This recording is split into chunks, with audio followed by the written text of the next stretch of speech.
जय हिंद दोस्तों, आपका सक्सेस बिस्टा क्लासेस पे बहुत बहुत स्वागत है। आइए आज की वीडियो सीरीज जैसी हमारी चल रही है टॉप 1000 जी के क्वेश्चन हम करा रहे हैं, तो उसी सीरीज में ये चौथा वीडियो है। आज हम लेकर आए हुए हैं टॉप इम्पॉर्टेंट जी के क्वेश्चंस। तो दोस्तों आपसे गुजारिश है कि आप यदि अभी तक चैनल को सब्सक्राइब नहीं किया है और बेल आइकन को नहीं दबाया तो प्रेस कर लीजिए, जिससे कि आने वाली वीडियो के नोटिफिकेशंस आपको मिलते रहेंगे। तो आइए शुरू करते हैं। पहला प्रश्न है, पृथ्वी पर दिन और रात होते हैं। तो याद रखिए, जो पृथ्वी की दैनिक गति है उसके कारण दिन और रात होते हैं। दूसरा प्रश्न है, सबसे बड़ा ग्रह कौन सा है? तो सबसे बड़ा ग्रह बृहस्पति है और सूर्य से सबसे पास में जो ग्रह है बुध है। और सबसे चमकीला ग्रह जो है शुक्र है।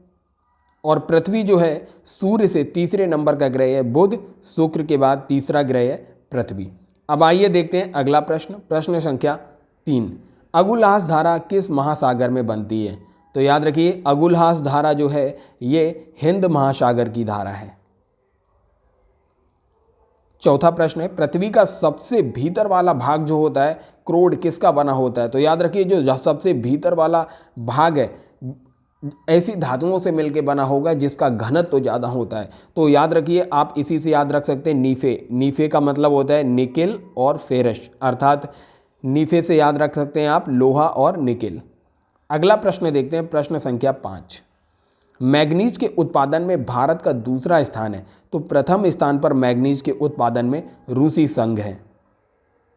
प्रश्न संख्या 6 है, निम्नांकित में से कौन देश कोयले का सबसे बड़ा उत्पादक है? तो कोयले का सबसे बड़ा उत्पादक देश जो है अमेरिका है। प्रश्न संख्या 7 है, इनमें किसको जापान का मैनचेस्टर कहा जाता है? तो जापान का मैनचेस्टर ओसाका है। और अगर आप देखेंगे उत्तर भारत, हमारा जो इंडिया है, उत्तर भारत का मैनचेस्टर के नाम से जाना जाने वाला जो है वो कानपुर है। और भारत का मैनचेस्टर गुजरात में अहमदाबाद है। तो आइए देखते हैं अगला प्रश्न, प्रश्न संख्या 8। भारत के स्वतंत्रता संघर्ष के दौरान डेक्कन एजुकेशनल सोसाइटी नामक संस्था की स्थापना बाल गंगाधर तिलक के द्वारा की गई थी। प्रश्न संख्या 9 है, 1857 की जो क्रांति होती है उसके समय भारत का गवर्नर जनरल जो था कैनिंग था। और कैनिंग भारत का पहला गवर्नर जनरल भी था, क्योंकि डलहौजी का शासनकाल 1848 से 56 था। बाद में 1856 में आता है कैनिंग। अगला प्रश्न है, प्रश्न संख्या 10।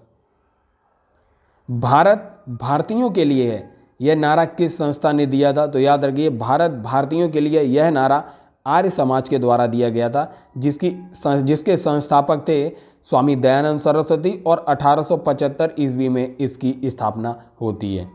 और आर्य समाज की सबसे प्रसिद्ध बुक है जो दयानंद सरस्वती के द्वारा लिखी गई, सत्यार्थ प्रकाश। सत्यार्थ प्रकाश दयानंद सरस्वती की किताब है। और दयानंद सरस्वती का ही नारा है वेदों की ओर लौटो। अगला प्रश्न देखते हैं, प्रश्न संख्या 11। विंध्याचल और सतपुड़ा जो मध्य प्रदेश के में पड़ती हैं पहाड़ियाँ, इनके बीच से होकर बहने वाली नदी कौन सी है? तो नर्मदा नदी है जो मध्य प्रदेश में बहती है। अगला प्रश्न देखते हैं। और दोस्तों याद रखिए, नर्मदा नदी जो गिरती है वो अरब सागर में गिरती है। अभी यूपी पुलिस में ये प्रश्न पूछा गया था, नर्मदा नदी कहाँ गिरती है? तो अरब सागर में गिरती है। प्रश्न संख्या 12 है, इन्वेस्टर प्रोटेक्शन फंड किस संस्था ने स्थापित किया? तो जो इन्वेस्टर प्रोटेक्शन फंड है ये SEBI security and exchange board of India के द्वारा स्थापित किया गया। आइए अगला प्रश्न देखते हैं, प्रश्न संख्या 13। कुंडापुर एवं करवार कच्छ वनस्पति कहाँ स्थित है? तो ये कर्नाटक राज्य में स्थित है।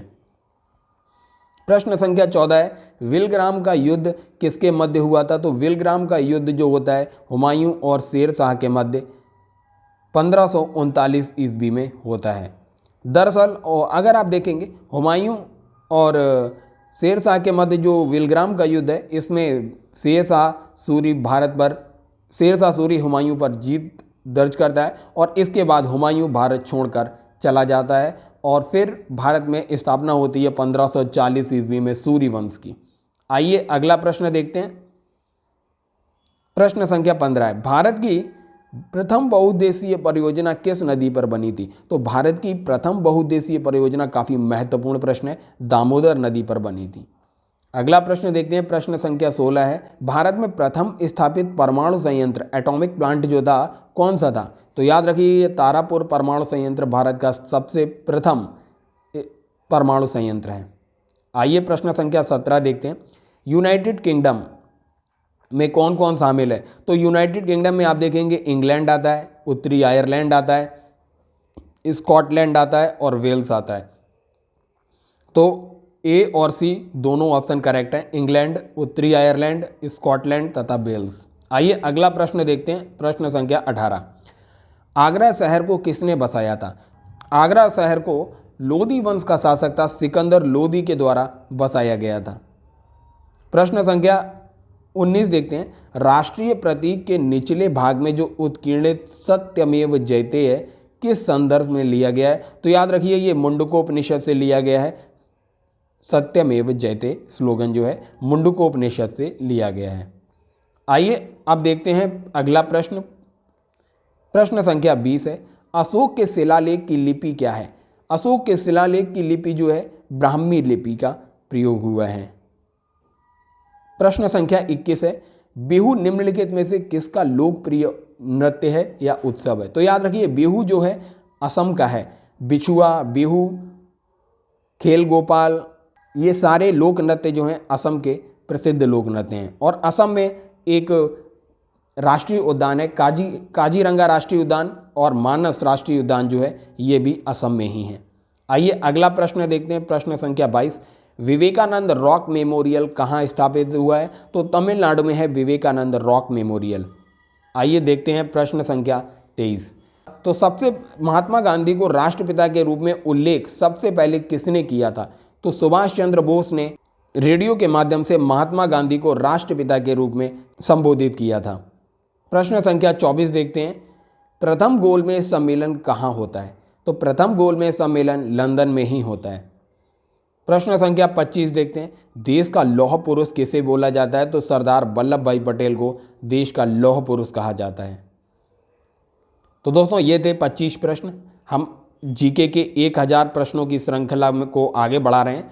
ये 25 प्रश्नों की ये वीडियो थी। अगर आपको सारे जीके की 1000 श्रृंखला के वीडियो देखने हैं तो आप प्लेलिस्ट में जाके सारे के सारे वीडियो देख सकते हैं। और इस वीडियो को ज़्यादा से ज़्यादा शेयर कीजिए और चैनल को सब्सक्राइब कीजिए। धन्यवाद।